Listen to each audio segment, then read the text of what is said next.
खुलुमबाय बयनिसिमबो नोंथांमोननि थाखाय माखासे खौरांफोर लानानै फैलायबाय आरो चेनेलाव गोदानब्ला अन्नानै चेनेलखौ साबस्क्राइब खालामनानै लादो बेल आइकनखौ एलाव होनानै ला जाहाथे नोंथांनाव सिगां नटिफिकेसन सहैग्रोयो। दानिया खोनासंलांदो। गिबि खौराङाव दङ महाकुम्भआव बलेर' आरो बासनि सौग्रावनायाव 10 सिबियारिफोरनि जिउ खहा। थांनाय शुक्रबारनि हर गेजेर समाव प्रयागराज मिर्जापुर राजा लामायाव गिख्रंथाव लामा जाब्रबथायजों 10 सिबियारिफोरनि जिउ खहा जायो आरो 19 सुबुंफोरा जोखोम जादों। पुलिसनि सुलुंनि बायदिब्ला छत्तीसगढ़नि करबा जिल्लानिफ्राय सिबियारिफोरखौ लाबोनाय गंसे बलेर'आ गंसे बासजों मोगा-मोगि सौग्रावलायो।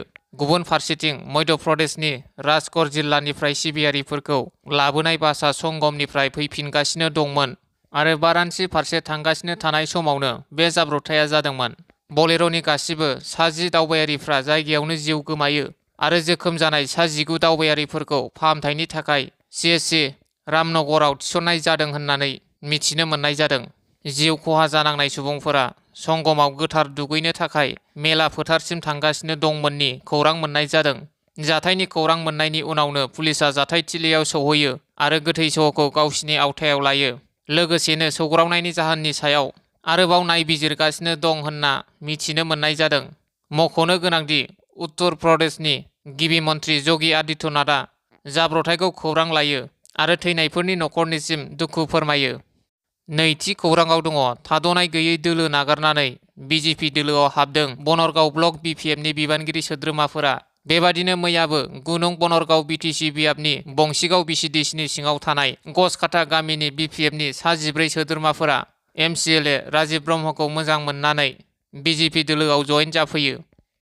थामथि खौराङाव दङ गोजौ फरायसालिनि जोबथा आनजाद एबा मेट्रिक आनजादा मैयानिफ्राय जागायबाय। रायजोनि गं 944 आनजाद मिरुआव गासै 4,29,448 बिनायसाफोरा आनजादाव जिरायदों। ब्रैथि खौराङाव दङ आसाम फुटबल एस'सिएशननि गाहाय नेहाथारि डक्टर सांग्रां ब्रह्मखौ मिरु इउपिपिएल लाइमोन गांखं आफादनि गाहाय नेहाथारि आरो आफादगिरि महरै डक्टर नीलद सरगयारिखौ थिसनबाय।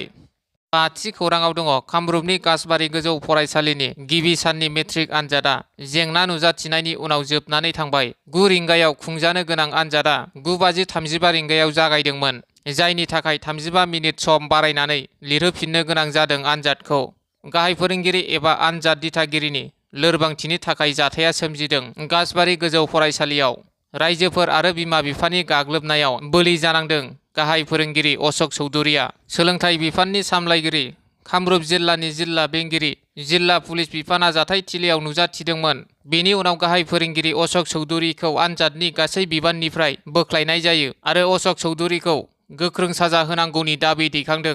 तामुलपुर जिल्ला एबसु आरो आख्रासुआ गोजौ फरायसालिनि आनजादनि समाव कासबारि गोजौ फरायसालियाव जाथाय जानाय समाव 271 फरायसाफोरा आनजाद होनो जिरायदोंमोन।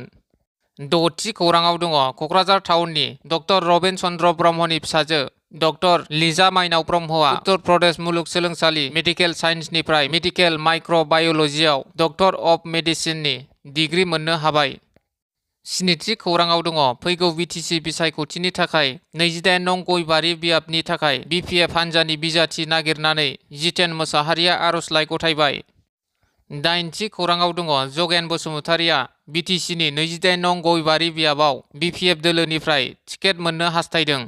फैगौ BTC बिसायख'थिखौ नोजोर होनानै BTCनि 28 नं गयबारि बियाबाव BPF दोलोनिफ्राय बिजाथि नागिरनानै मैया तामुलपुर जिल्ला BPFनि गेजेरजों आर'जलाइ गथायदों। BTC बिसायख'थियाव हाग्रामा महिलारिया 28 नं गयबारि बियाबाव BPF दोलोनिफ्राय बिजाथि महरै जुदि सायख'मारोब्ला रायजो राजानि अनसायनायजों गोबां भट मोननानै देरहासार जागोनखौ फोरमायदों जगेन बसुमतारिया। गुथि खौराङाव दङ थांनाय मैयानि हराव गसाइगावआव ओंखारनाय मैदेरा रायमना माहारियारि पार्कआव सौहैबाय। हाग्रा बिफाननि मावथिफोरा मैदेरखौ रायमना माहारियारि पार्कआव सोसन हरनायखौ नुनो मोननाय जादों।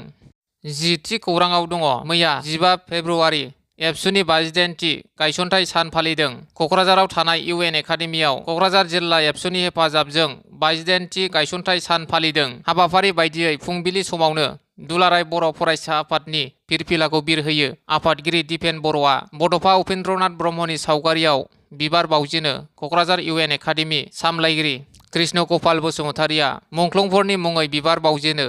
क'क्राझार गभार्नमेन्ट कलेजनि गोरायुं डक्टर आदाराम बसुमतारिया आरो गोजोननि थाखाय बेलुन आरो फारौ बिरहोनाय हाबाफारियाव बड'लेण्ड मुलुगसोलोंसालिनि रेजिस्ट्रार डक्टर सुबुं बसुमतारि, बड'लेण्ड मुलुगसोलोंसालिनि बिबुंगिरि प्रफेसार इन्दिरा बर', क'क्राझार गभार्नमेन्ट कलेजनि बिबुंगिरि डक्टर कमल बड'सा, गबिन्द बर', अनजालि बसुमतारि आरो गुबुन गुबुन सोद्रोमाफोरा बाहागो लायो। हाबाफारियाव मिरु दुलाराय बर' फरायसा आफादजों लोगोसे क'क्राझार जिल्ला दुलाराय बर' फरायसा आफादनि बिबानगिरिफोर, क'क्राझार जिल्लानि गुबुन गुबुन दखरा एबसुनि बिबानगिरिफोर, गुबुन गुबुन फरायसालि फरायसालिमाफोरनि फरायसाफोरजों लोगोसे गोबां सानसुमैगिरिफोरा बाहागो लायो। मख'जाथावदि मैयानि 58थि गायसनथाइ सानजों लोब्बा लाखिनानै बर' हारि दानायनि थाखाय दुलाराय बर' फरायसा आफादनि नोजोर आयदानि सायाव मोनसे जर'खा गेवलां सावराय मेलबो लानाय जायो। 11थि खौराङाव दङ फोरोंगिरिया फरायसालियाव फैयैनि थाखाय 165 नं रामपुर गुदि फरायसालियाव जेंना नुजादों। 165 नं रामपुर गुदि फरायसालिनि लोगो फोरोंगिरि नारायण दैमारिया 14 सान बारलांबाय नाथाय दिनैसिम फरायसालियाव फैयाखै।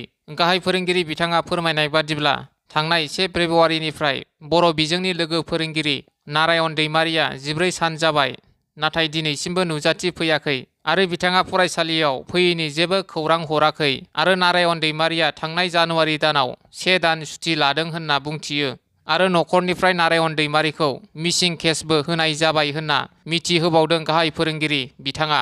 बेनि अनगायैबो फरायसा फरायसुलिफोरनि जोथोनगिरि बिथांमोना बुंथियोदि आगोलनिफ्रायनो नारायण दैमारिया फरायसालियाव फैब्लाबो मोजां फोरोङा आरो गोबां फरायसालिखौ एबसेन्ट खालामबोदों आरो दायो फोरोंगिरि गैयैनि जाहोनाव फरायसा फरायसुलिफोरा गोग्गो सोलोंथाइ लानायनिफ्राय जानगार जानानै दं होनना गोख्रों रावजों बुंथिदों दिथागिरि बिथांमोना।